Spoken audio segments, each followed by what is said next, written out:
Check the mic and make sure it sound right, boys. Hey, we weren't going to let this NFL season end without us closing the window. The window is still open. Week 18, that's Rich Campbell. I'm Dan Wiederer. We got picks. We got a lot of picks for Week 18. To wrap all this up, Rich, I've got some numbers here categorized that we can go down through as we talk through it. But before we start with our picks, let's talk about the Chicago Bears. They're ending another season with nothing to play for in Minneapolis. You made that trip once or twice, meaningless games up in sub-zero temperatures in Minneapolis. I'm getting on a plane Saturday. I looked at my phone this morning. It was like minus 14 at the time I looked at it. Fun. Great fun in Minneapolis. Well, yeah, beats working for a living, I guess. Yeah. And maybe you'll get a protester hang from the rafters of the new stadium or a nice meal on Saturday night up there. But yeah, the league's tradition of sending Chicago up there for the final game is weird. I think you guys deserve a break. Maybe go up there in September one of these years when it's actually nice. And we've been up there before when that's just an appetizer, a crumb, a little appetizer, like something on a cracker. You just pop right in for the main event, which is Black Monday. Right. And a lot expected in Chicago. I'm curious, with understanding that it's got to evolve over the next 7 days, right?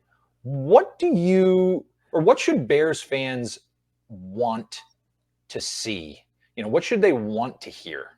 As I look at that, and to go back to how we opened this show earlier this season, they've got to have a cohesive vision, right? And articulate that. Now, what that means, we'll see, right? But you got to start there. Well, yeah, for me, that's exactly where it starts. And I'm glad you mentioned that, because I think for George McCaskey, who's at the very top of all this, right? He's going to be the voice that matters the most on Monday, Tuesday, Wednesday, whenever he talks next. And for me, it's just tell us the bullseye. For once and for all, tell us the bullseye, because they told us the bullseye. You recall coming out of that very disappointing 2019 season, what they told us the bullseye was going to be. They, and again, they articulated it going into 2020 that they wanted to see if the Bears were going to be more like 2019 or 2018.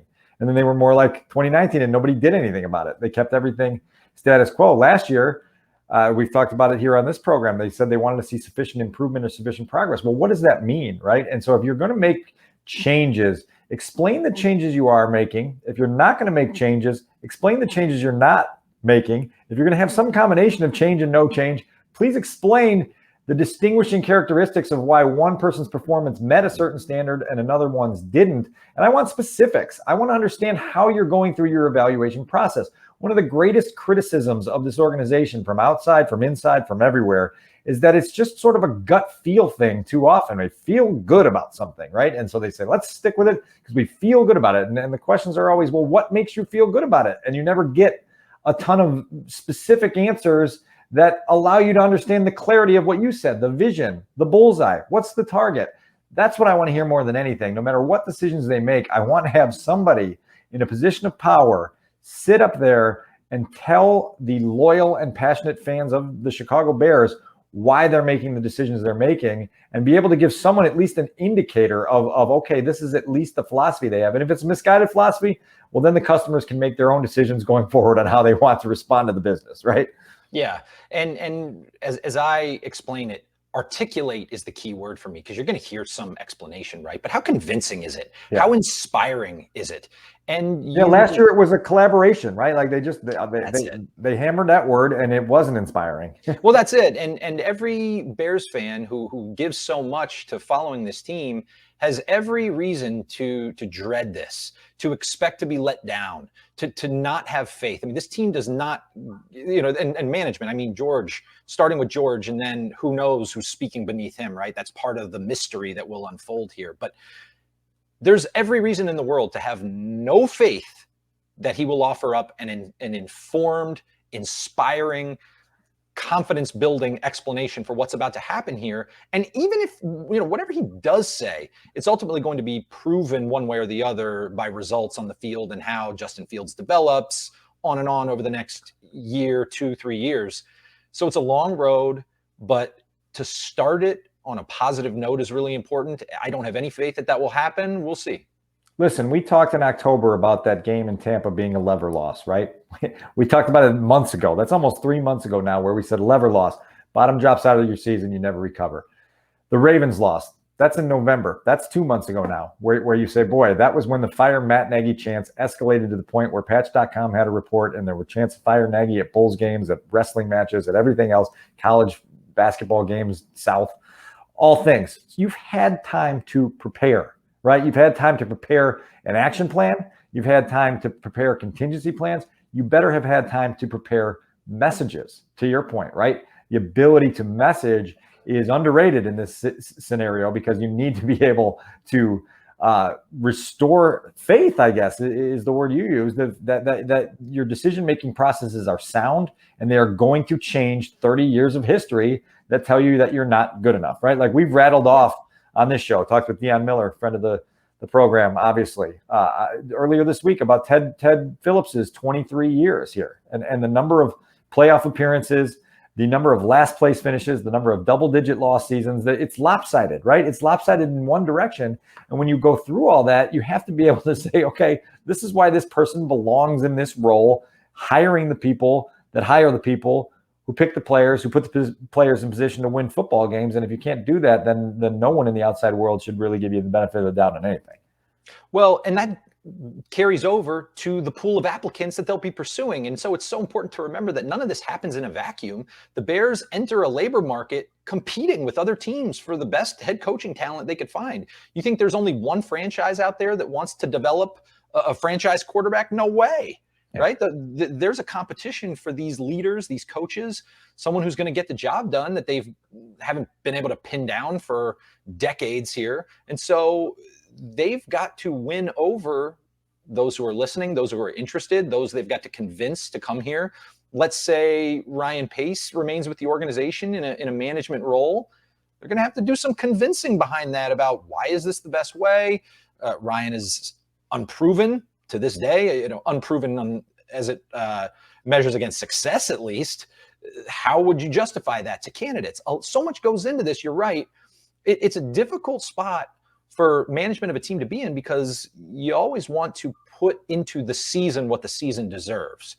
But seeing the big picture, being able to multitask that, being able to keep the best interests of the organization long-term at heart, that is the owner's role. That's the chairman's role. And we'll see how he has measured up here in a couple days. Yeah, I think there's only 5 teams that have a longer current drought without a playoff victory, right? So the list keeps shrinking year by year.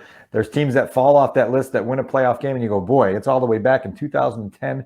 It's a decade ago. A lot of things have happened in the world and in life since the Bears last won a playoff game. Olin Kreutz, said to me in the big story I did last month about, look, I was on the field the last time the Chicago Bears won a playoff game. Olin hasn't played football in a long, long time. He's got kids going off to college, all these things. It gives you a perspective. The Bears go to Minneapolis in week 18 to close up this meaningless season. And Minneapolis is a place where we watched Mark Trestman coach his final game with the Bears. It's a place where we watched John Fox coach his final game with the Bears. It looks like it's going to be a place where I watched Matt Nagy coach his final game with the Bears. And so we've got a game here to play. The Vikings aren't playing for anything. The Bears aren't playing for anything.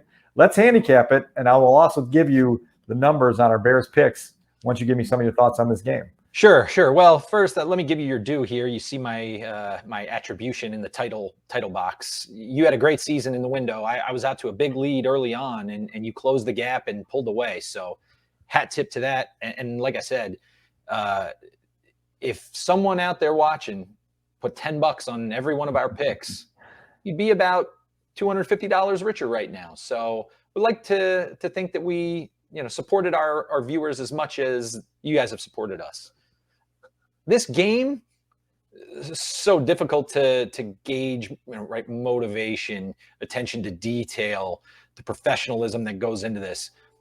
A lot of times when there's nothing to play for, sometimes you get some entertaining games, but if you get backups in, it changes everything. And obviously Justin Fields is dealing with COVID this week. So just not a lot of reasons to stay away from that third and fourth trip to that excellent media buffet at the U.S. Bank Stadium.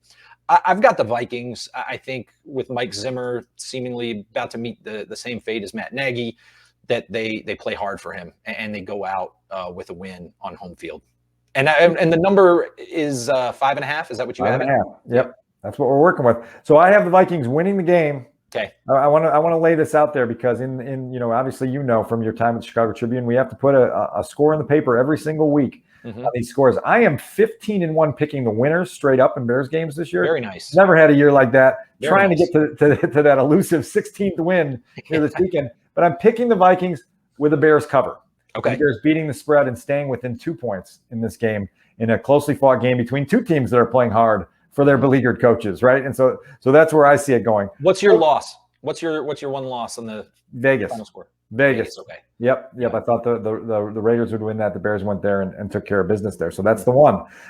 You and I against the spread in Bears games this year, both 11-5. That's pretty good, particularly given that is my day job. It's nice to be on the upper end of that category, to be able to project the Bears ATS this year with those results.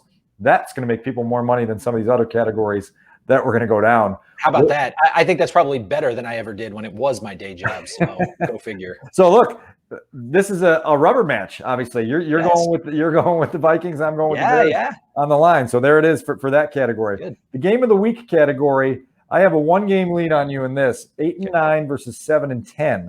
We're going with Chargers Raiders, the Sunday night game with potentially playoff implications on the line. There are a lot of weird things that could happen to make that game somewhat meaningless. We'll see where it goes, but should be an interesting Vegas one. Vegas is winning in. They'll have that to play for. Yeah, at least on the Vegas side. No question. So where are you going on that one? I'm going Chargers, and a bit against the grain, trying to sell high on the Raiders, just given that they've won 3 in a row here and have some momentum and are playing at home. Just thinking sell high on them. Really interested to see Derek Carr with so much uncertainty ahead for the Raiders and what the future of that team is going to look like, needing a new head coach. If Derek Carr were to ball out this week and win a 4th straight game after winning at Indy last week and lead them to the playoffs on a 4-game winning streak, that'd be pretty cool. That'd be a pretty cool storyline for this season and what he has meant to that franchise. But I'm going to go with Brandon Staley and the young team, the young ascending team in the Chargers. Yeah, I'm with you on that. I've got the Chargers given the 3 points. I think that this is Justin Herbert's time to get that first taste of playoff experience, to reward himself for a really strong season. And the Chargers, take care of business in a game that should be fun to watch, right? That should be an entertaining one on Sunday night. All right, we go to the lock. Okay, 2-touchdown victory by the Chargers back in October in this matchup. Just good nugget. These are all division games in Week 18, and so we all have previous matchups from earlier in the year to look at. The lock category. I'll start us off on this one. Collectively, we're 500. Oh, wow. That's disappointing. That's not a good category to be 500 at. You are 9-8, so you are a game above, and I'm 8-9, a game below. I'm going to take the Packers -3 against the Lions. This is a really weird game because of the Packers not having anything to play for. It seems like Matt LaFleur is going to let his starters play a little bit. You don't want them to be off completely in Week 18, then have a bye and basically go into their playoff opener being 3 weeks removed from any sort of meaningful football. And so it feels like the starters are going to get some action early. That should give you an opportunity against a very injured and reeling Lions team to maybe get some of that Rodgers to Devontae Adams momentum rolling and build up a lead. But this is one of those games that you probably should be close to your in-game app if you can. Right. Because you might want to check out what's going on at the end of the first quarter and adjust accordingly. A hard one to handicap, but the value there seemed too good for me. Packers -3 with Aaron Rodgers likely to start. Man, it's hard to pass up. Yeah, it just depends how long he stays in, right? That has 100%. a lot to do with it. No problem with that, and I see your reasoning. From our conversations and what happened at Soldier Field last week, how down I am on the Giants. They're an absolute train wreck. I'll take any team against them in the number at this point. Washington laying 7 in the Meadowlands. I'm still going to take Washington as my lock here just because I think the Giants' offense is so dysfunctional. I looked at the total in that game. It's a very low total, right? I think it's right around 38. Yes. At this point, and you're thinking, boy, the Giants can't score at all. I mean, they were miserable at Soldier Field last week, and the thought process was like, I don't know if they can get to 6 this week. But then you're like, I don't know. Maybe they tack on some of these late garbage scores, and maybe the football team gets rolling early. And I just ended up staying away from it altogether because I got gun shy with it. I mean, numbers in the 30s are hard to go under, right, in the NFL, and it just made me a little bit skittish there. So don't bet on the Giants to score points in any context. Right. Just don't. Right. So we've got the upset category. All right. I started off strong this year. Have not been strong. But keep in mind, for anybody who might just be tuning in, we're picking underdogs here with straight up. And it's a point system where you get the plus odds added to your points. So there's an incentive to pick long dogs. Yes. So I did not a couple of those. I did not crunch the numbers on the plus totals on that. Just did the straight up win loss on that. The plus numbers would be more telling. But I'm 7-10. You're 8-9 in that category. Go for it. Give me your put it this way. For the season, I have a 500 record, right? Everything. 59-59. Yeah. But my point total is 545 positive. Yeah. So that tells you that I've been hitting on these and percentage-wise hitting some good dogs. My choice this week is Steelers plus 160 against the Ravens. Steelers still have something to play for, and Big Ben's last game, if their season ends, which it probably will, they need a lot to go their way. I think the Ravens basically need a miracle. But it's plus 160. The Steelers, to me, did not look impressive against the Browns on Monday night in Ben's last game, and the Browns are a mess in their own right. But rivalry game, Ben's last game, the Steelers typically under Mike Tomlin play well as an underdog. So there you go. It's 160. Interesting one. I like that. I guess we could do the algebra here, and yours is easier because you are 500. You're plus 545 in that category, and I would be plus 565 because I'm plus 2165 overall. You take the 16 games above 500, do all that math. I'll let you do that later. My upset special is a game, again, that was played earlier in the year and was very lopsided in this same direction.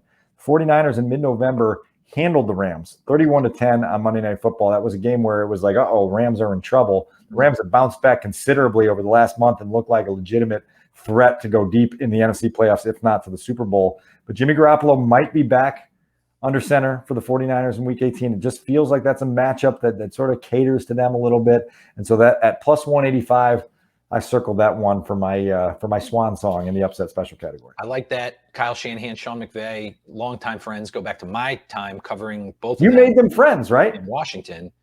I like both those guys. Extremely smart offensive guys. You introduced 49ers playing for their lives too. 49ers playing for their lives, and I like that as a carrot in front of them for an upset pick. So we'll see where that goes. All right, teaser. It's been my favorite category this year. It hasn't been my most successful. It's been my favorite. I'm 10-7 in the teaser category. You're 8-9.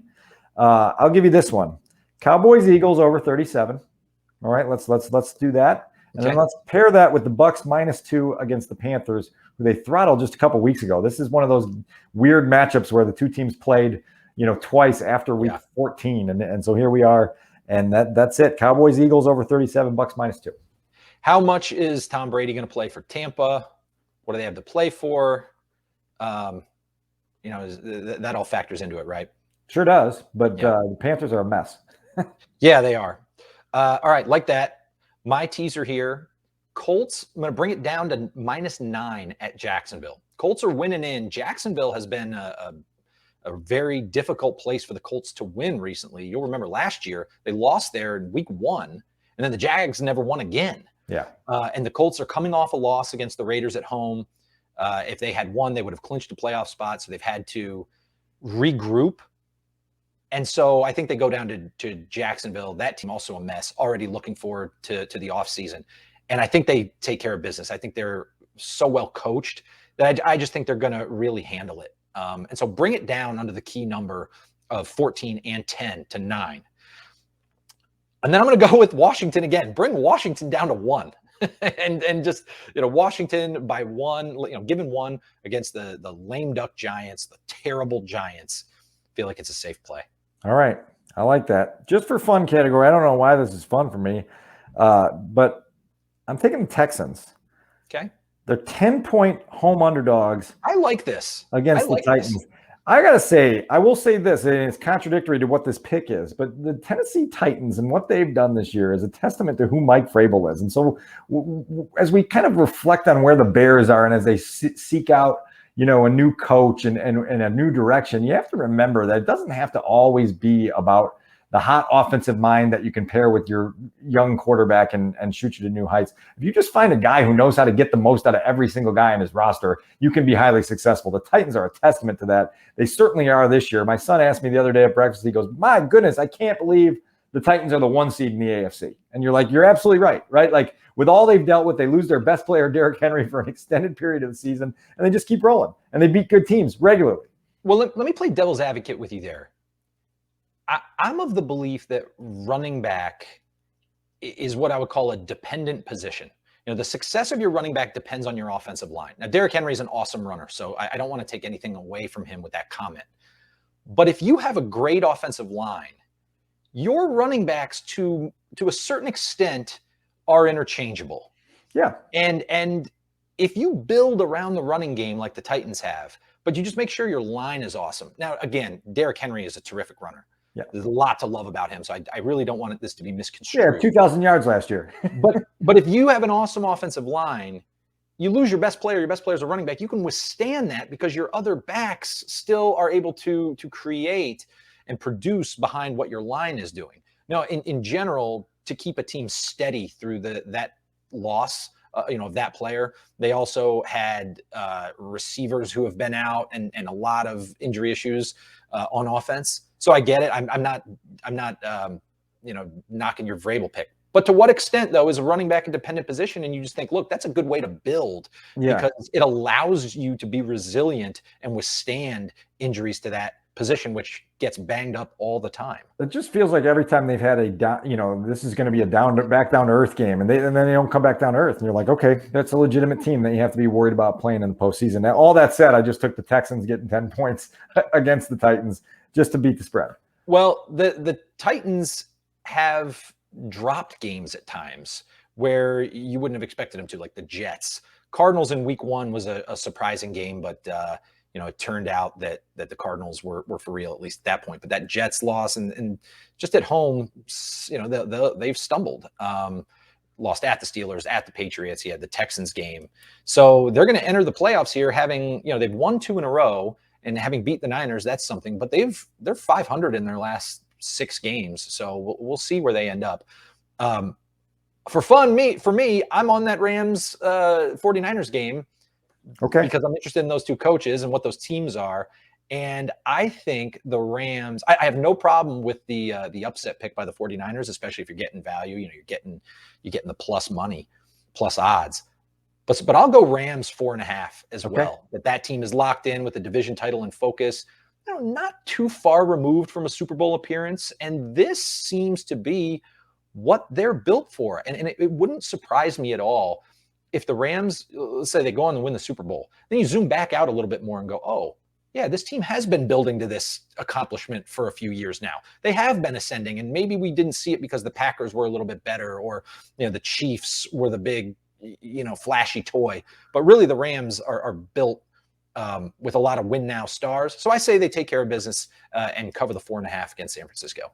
In that category, the just for fun category, I am 13-4. So you're having fun. That's a life lesson, right? If I say just for fun, follow me. Let's go. You follow that life lesson every once in a while. Just for fun. How bad am I? Let's go do this. Something's got to offset my 11-5. So, and we haven't gotten there yet. So what offsets my 11-5? You were 10-7 in the just for fun category. Okay. All right.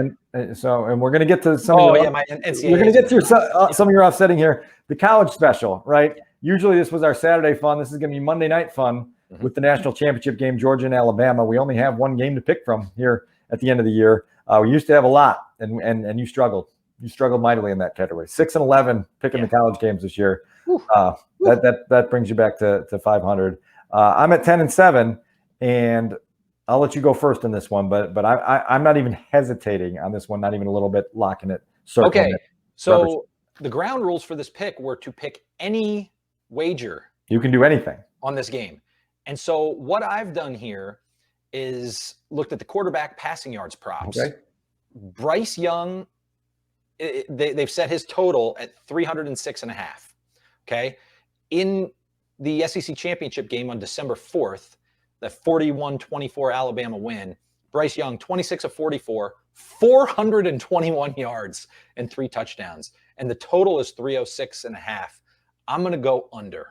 I'm going to say that Georgia corrects and that they lock this thing down, and Bryce Young doesn't have nearly the day that he had on December 4th.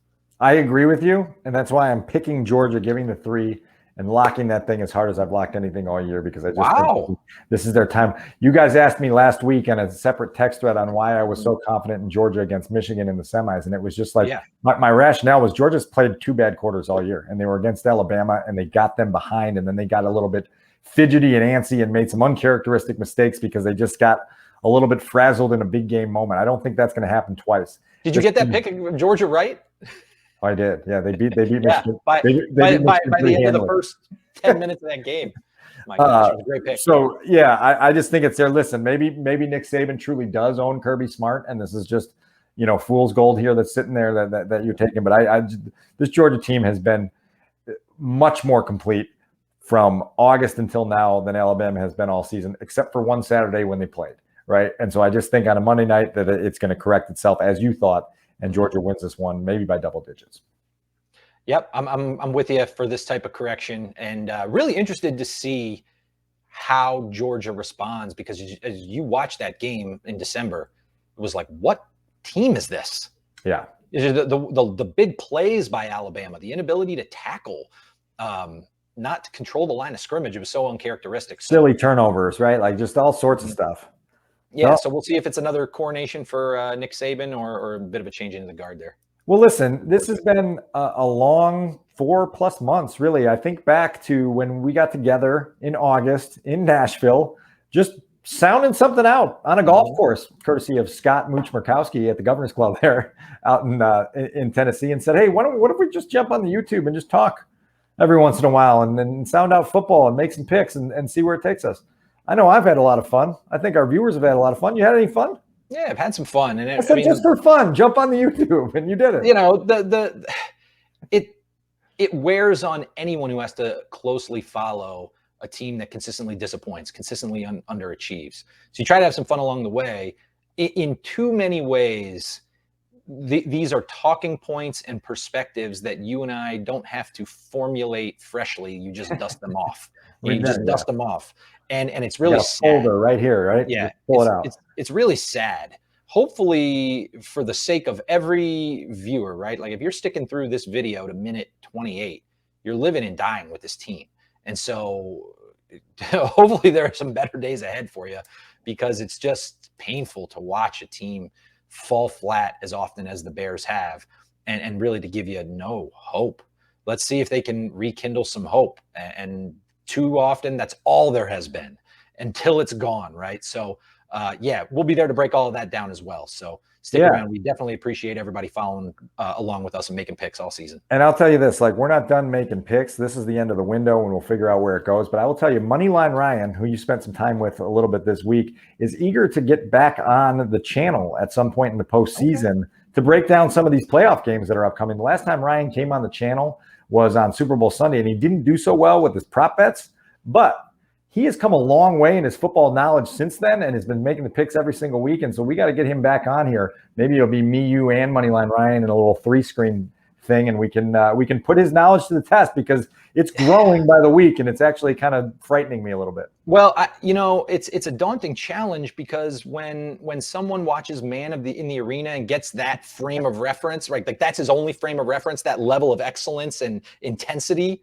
It's just a steamroller. So I'll be kind of in the fetal position, waiting for him to just run over us, and maybe just some time spent with him earlier this week will brush off on me a little bit. We'll hit some. So we've talked previously about how hard it is to raise children in an environment where their home city football team isn't very good. Ryan got a Tom Brady jersey for Christmas, and this morning at breakfast, with his birthday coming up in just a few weeks, he goes, "Mom, I got another idea for a present." She's like, "What's that?" He said, "Devontae Adams jersey." Oh boy. So here we are. This is the world he's living in right now. He's just trying to follow people who succeed on a high level, and they're not right here in the city of Chicago. And so it is. How it works. It's how it works. And honestly, listen, when you've been as irrelevant as the Bears have been, I For mean, a long time. Washington football team is a better example of this, but you're talking about a generation of eroded passion. Yep. And when it goes on for that long, it's real. And you start to see it in the stands. I mean, Washington is the best example of this, where they used to have a stadium and a season ticket waiting list that was tens of thousands of people long. Now they can't give them away. They take seats out of the stadium. They shrink the capacity because, and then the stadium falls down on opposing quarterbacks sometimes.